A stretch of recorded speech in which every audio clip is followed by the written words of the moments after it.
His Excellency Dr. Narongchai Akaraseni, Chairman of MI Steering Committee and the Council Member,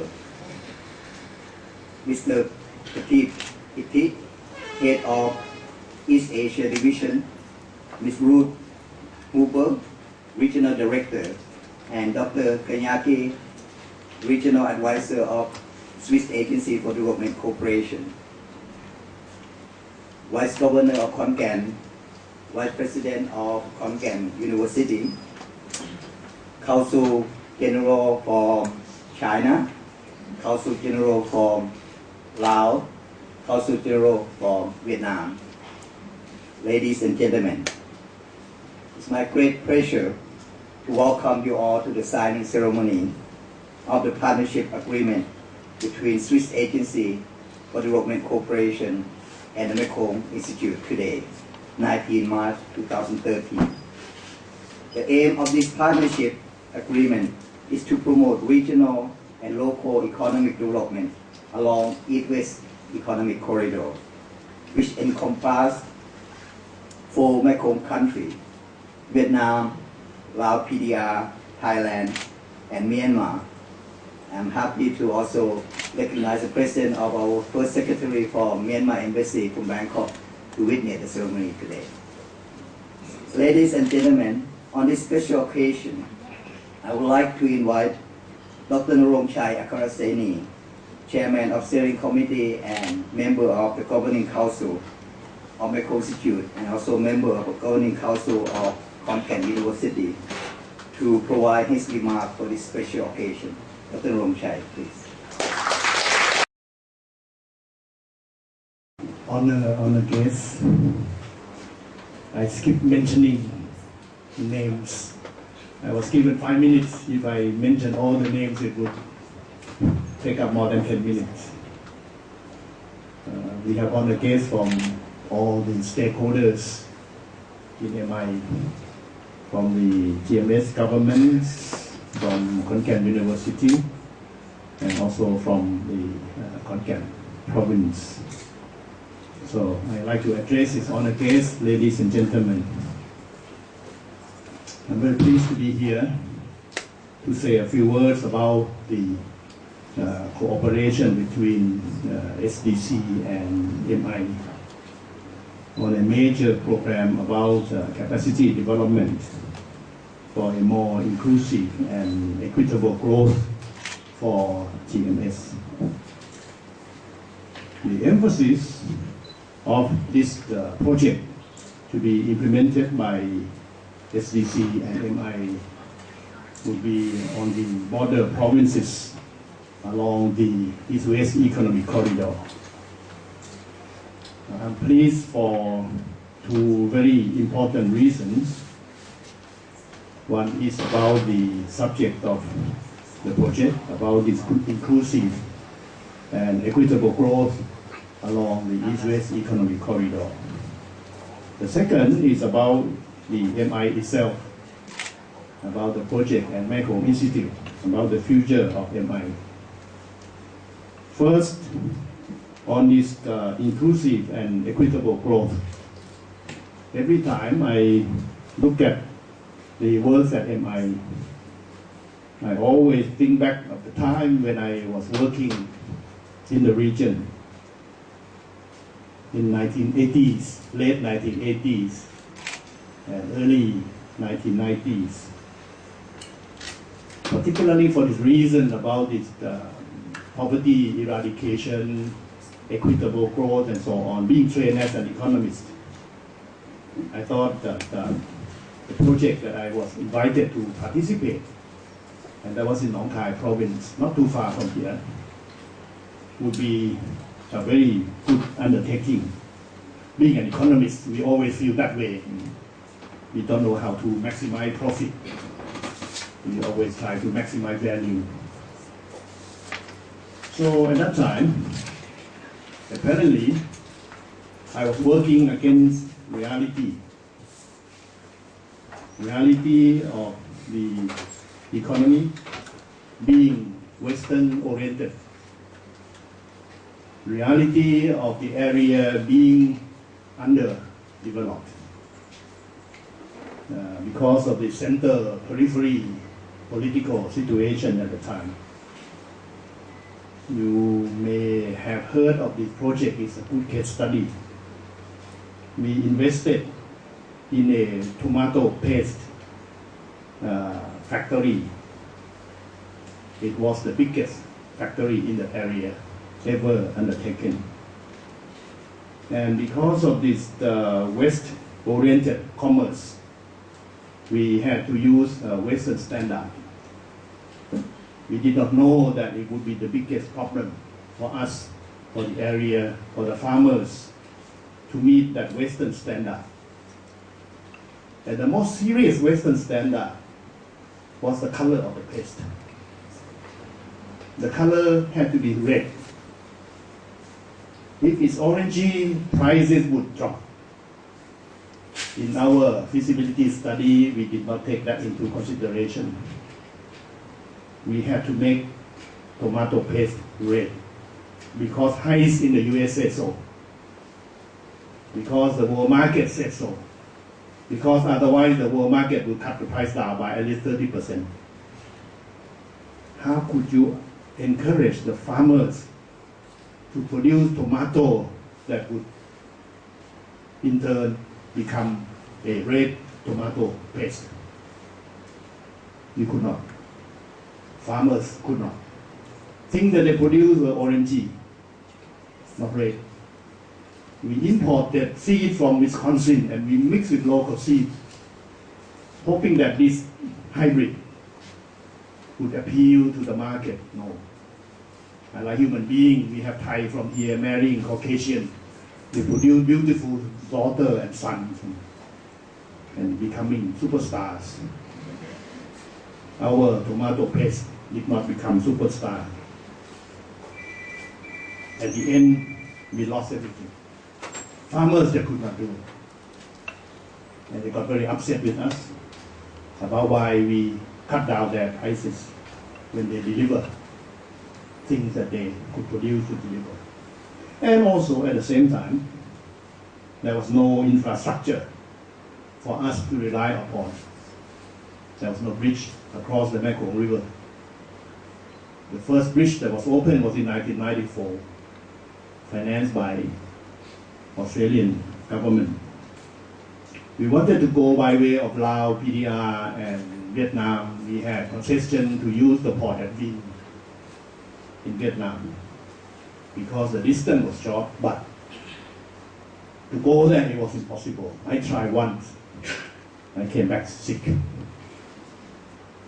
So I'm sure tomato going there will become sick too.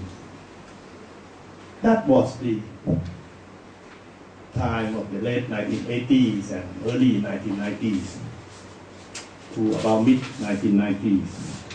Now we are in a new world, in the region. We have a new trend, we have new reality. Commerce has become region-oriented, domestic-oriented, meaning that we can produce things that are demanded by our people. We do not have to produce everything for the West, like we used to in the 1980s and 1990s. And also, we have the development of the East-West Economic Corridor with a much better infrastructure in place for us to go, to travel, to go to different places along our this corridor, crossing our borders using new bridges. 3 have already been opened between Thailand and Laos PDR, and one in Champasak in Pakse, also a new bridge. I just crossed that bridge yesterday, visiting the place. And the 4th one is about to be opened this year between Thailand and Laos, assisted by China, Thailand, and Laos PDR. So the new infrastructure definitely has given us new opportunities. But these opportunities must go to the people where the connectivity takes place. Otherwise, it would not be a real development. I like very much, my colleague from Lao PDR always said that all that we get is dust. We must not allow that. But in order not to preempt that, we need to have this so-called capacity building. We need to have these opportunities taken by better ability, improved ability of the people to make use of the new facilities. Yeah, that's why I'm pleased about the project. And this is what the project is all about. Going down to the people, to the farmers, to the small operators along the corridor, to the officers concerned, to all the organizations servicing the people and the corridor in this area. There are details about the project that I'm sure anybody looking at it would appreciate. Now, second is about MI. I'm very passionate about MI. I have been with MI from the embryonic state, before it was born. Then it was born, then it was growing up, and then it had growing pain, and now we are in a very good shape. We have wanted this MI to be a center for human resource development. To make it brief, we just call it human resource development for GMS. And we, as a member of the Khon Kaen University Council, we would very much like to see that this center is well connected with Khon Kaen University. It's a KKU plus MI. It's MI plus KKU. KKU has already accepted the so-called GMS being top priority in the KKU development plan. And that would give us opportunity for MI to work with KKU in order for KKU to achieve that objective of being involved with GMS research and development. So with this new project, generously given to us by SDC, it would allow us to have a long-term plan, long-term development plan to develop our capacity, our own capacity, not just talking about helping others develop their capacity. We need to develop our own capacity to serve the so-called development needs. And this project would allow ADI to MI to go up another stage of the institutional development, particularly working with KKU. And that has been my dream from the beginning when we started this MI. So ladies and gentlemen, Mr. Petit, if I may call you by that name, because it sounds like a Thai name, Mr. Petit means enlightenment. Petit is enlightenment. Not just the light, I interpret your name to be enlightenment. So for Mr. Petit from SDC, I can say that we are in this together. And I'm sure that we can make it a success. Thank you very much.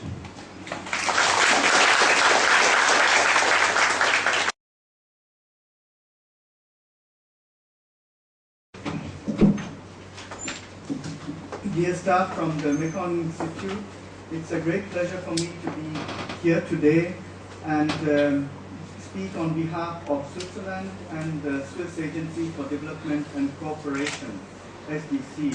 This is a very happy event, the signing of the agreement between Mekong Institute and SDC in the frame of the capacity development for a more inclusive and equitable growth in the greater Mekong sub-region. It's a great pleasure to see representatives of all the countries here, especially because I used to work in Hanoi for several years out of Vietnam, also responsible for the program in Laos, for regional projects based in Bangkok, and now with recent developments, we have been able to expand our program in Myanmar and open an embassy end of last year. And in fact, on the Cambodian side, I will be tomorrow inaugurating our new SDC office in Phnom Penh. So this completes very well the picture of SDC in the whole Mekong region, and this happy event of collaboration with the Mekong Institute is totally underlying and underpinning our work, and we were very fortunate to find the Mekong Institute in such a good shape and able to take up this very important project. So this is for us a great opportunity. SDC supports the Mekong region and the countries of the region to implement the national development strategies for sustainable economic growth and poverty reduction. And we foster related regional initiatives and our partnership with the Mekong Institute is our most recent regional project. The Swiss assistance to the region comprises three major areas of cooperation. The first being local governance, the second agriculture and food security, and the third is employment and skills. And we have gender equality and good governance as cross-cutting themes going all through our work. Now the work here with the Mekong Institute will be addressing areas of governance and also food security, agriculture, and employment. So this is a very good subject which links up also very well the different areas of work we are having in the region. Through our partnership with the Mekong Institute and local partners, we want to alleviate poverty in rural communities along this east-west economic corridor. By training and otherwise strengthening the skills of value chain actors such as farmers, small and medium enterprises, regulators, and business development service providers such as chambers of commerce, we seek to help them to take full advantage of their proximity to this economic corridor. As a result of our partnership with the Mekong Institute, we expect to see long-lasting results on the ground. We first want to see farmers increase their incomes by entering into production groups, employing modern farm practices, and becoming part of regional or even global value chains. We also want small and medium businesses to increase their incomes by entering into networks and becoming part of regional or global value chains. And we will also support government officials and policy regulators to deliver accountable and transparent public services to all their citizens, regardless of gender and ethnicity. We are very happy that along this east-west corridor, we will be also able to integrate different ethnic groups who are living along this corridor so that they can fully make use of the infrastructure put in place and fully participate in economic development in their region and in their countries. We are especially happy to be partnering with the Mekong Institute on this capacity development project, and we believe that the Institute's long-term expertise in building human resources capacity in the GMS will benefit the project and ensure its successful implementation.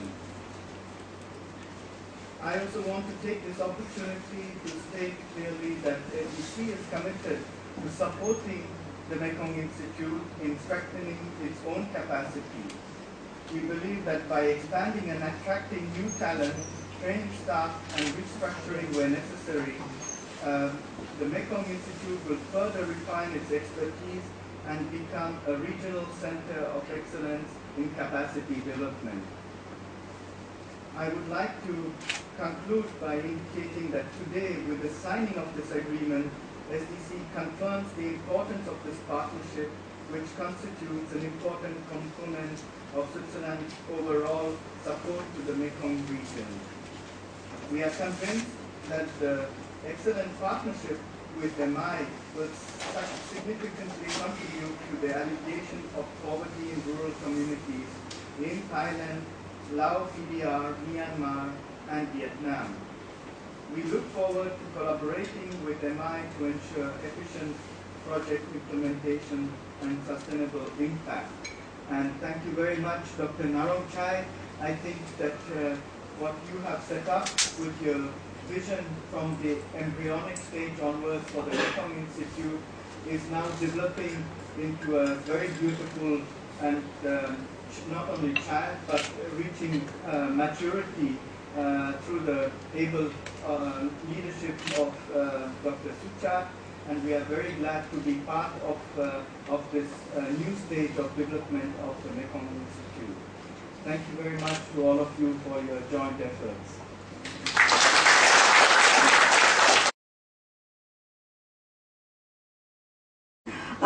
And our honorary guests. Now we come to the very important moment of today for the signing ceremony of partnership. May I would like to invite Ms. Ruth Huber, Regional Director of the SDC program for the Mekong region, please. And may I also invite Dr. Suchat Getima, MI Director, please.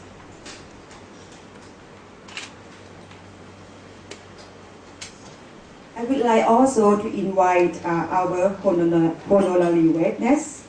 First, Mr. Prateep Iti, Head of East Asia Division of SDC.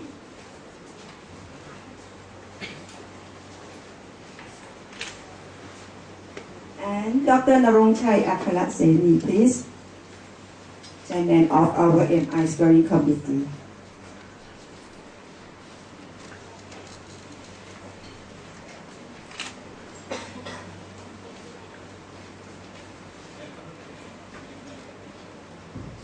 So, by this is a very good timing for the agreement signing. Please, thank you.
ชื่อสุมาลีสุวรรณกรนะคะจากศูนย์ข่าวเนชั่นภาคอีสานค่ะอยากจะเรียนถามถึงโครงการความร่วมมือนี้ค่ะที่เราได้รับทุนจาก SDC เนี่ยเป้าหมายหลักที่เราจะเอาไปใช้ในส่วนของกลุ่ม GMS เนี่ยคืออะไรบ้างค่ะขอบคุณค่ะ What we are going to work on, as Kun Prateep mentioned in his remarks, the project is to focus on the improvement of the livelihood of the people living along the East-West Economic Corridor. And if we have been through these areas, you will see that most of the people are farmers, plus small producers, small commercial operators, and they have not benefited from the new infrastructure being put in place. This project is to focus on them, on these people, what they should do in order to benefit from the new infrastructure. To put it simple, it's turning from subsistence farming to commercial farming. That would be the word. It would have all kinds of implications about how to be commercial farmers. Plus also the officials and the people involved, how they should facilitate transforming these practices from subsistence farming to commercial farming. In addition, there are lots of small business, arts and crafts, handicrafts, and so on, how they could participate in the so-called value chain. To do so, we need to have a number of service providers.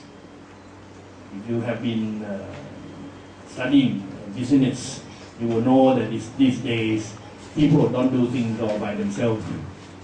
They rely on a lot of so-called service providers.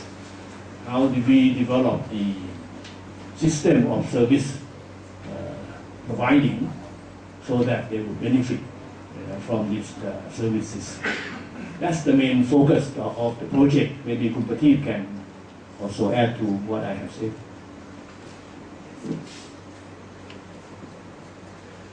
Yes, thank you very much.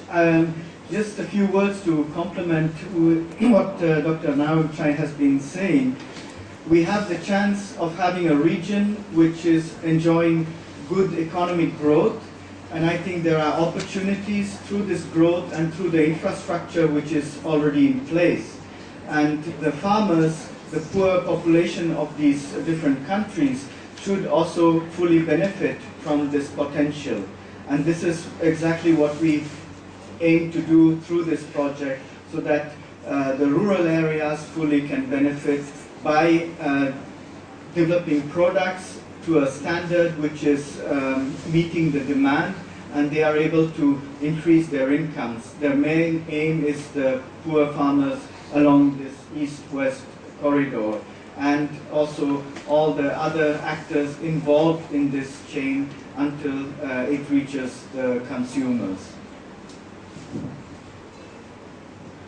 May I take these few minutes for the translation to our local press ต่อคำถามที่ว่าเงินความช่วยเหลือนะคะของ SDC นี่นะคะจะไปที่ไหนนะคะก็เป็นในส่วนของเรื่องของการพัฒนานะคะศักยภาพนะคะในการแข่งขันในด้านการผลิตให้กับกลุ่มเกษตรกรนะคะโดยเฉพาะในพื้นที่ห่างไกลนะคะได้เข้ามาเนี่ยในส่วนที่เพิ่มในเรื่องของการผลผลิตนะคะแล้วก็เพิ่มศักยภาพในส่วนของ value chain ด้วยนะคะรวมถึงกลุ่มของ SME นะคะกลุ่ม SME ก็สามารถที่จะเราก็จะไปเพิ่มขีดความสามารถในการแข่งขันนะคะให้เขาเนี่ย connect เข้ากับ value chain แล้วก็ช่วยในการที่จะส่งผ่านนะคะทำซื้อขายนะคะส่งออกให้กับผลิตภัณฑ์นะคะของผู้ผลิตเกษตรกรด้วยเหตุนี้เนี่ยก็จะนำรายได้นะคะไปช่วยกับกลุ่มเกษตรกรนะคะในส่วนของ PDS หรือในส่วนขององค์กรนะคะที่อำนวยความสะดวกในการให้การนะคะกับกลุ่ม SME นะคะในห่วงโซ่ของ value chain เนี่ยเราก็จะเพิ่มประสิทธิภาพนะคะในการให้ความช่วยเหลือให้ความแนะนำกับกลุ่ม SME นะคะภาพรวมนะคะเชิญค่ะ My name is Somsai from Vietnam. Yes, I'm interested in how the funding to be allocated, because maybe the population or number of target group is not equal among the countries in the sub-region. I would like to know the way how. I think in terms of project detail, perhaps Kun Suchat can assist. But just to mention it briefly, the concentration will be in provinces along the border. Provinces along the border. For example, between Thailand and our PDR, the concentration will not be in Vientiane. It will be in Suvarnakhet provinces. Between Thailand and Myanmar, the concentration will be between Mae Sot and Mewadi. And for Cambodia, maybe Dr. Suchat can, he has the detail. Yes, well, first, it will not be like divide the cake. So we are not saying that they will be equal, but we will have the first phase is 6 pilot provinces. One is Khammouan and Nakhon Phanom. Second is Quang Tri, Suvarnakhet. The third twin city will be Kayin State and Tak provinces. And we will choose the commodity that also have benefit both water. So make sure that Nakhon Phanom and Khammouan work together. But we not say that Nakhon Phanom have 50, Khammouan have 50. No, it will be depend on the value chain. But of course, that would be a pilot side. And we hope that after three years, if the project is successful, then we can replicate it to other province and state on the corridor. ค่ะก็คือคำถามที่ว่าเงินความช่วยเหลือนี่นะคะจะไปที่ไหนนะคะจะมีการจัดสรรปันส่วนยังไงบ้างนะคะดร.สุชาติก็ได้เรียนนะคะก็ดร.บุญชัยว่าเงินความช่วยเหลือในส่วนนี้เนี่ยก็จะกระจายนะคะไปในส่วนต่างๆนะคะ6พื้นที่ในช่วงของช่วงไพลอตนะคะเป็นช่วงเริ่มต้นของโครงการนะคะก็อย่างเช่นคำม่วนนครพนมนะคะหรือว่าคดินสเตทที่พม่ากับแม่สอดของไทยนะคะเพราะฉะนั้นในช่วงเริ่มต้นเนี่ยก็จะกระจายไปในส่วนของไพลอตไซต์ก่อนนะคะหลังจากนั้นเนี่ยถ้าเราก็จะไฟจูนในสิ่งที่ให้มันเข้าที่เข้าทางมากขึ้นแล้วเราก็จะขยายไปในส่วนของ implementation ในสเต็ปต่อไปนะคะ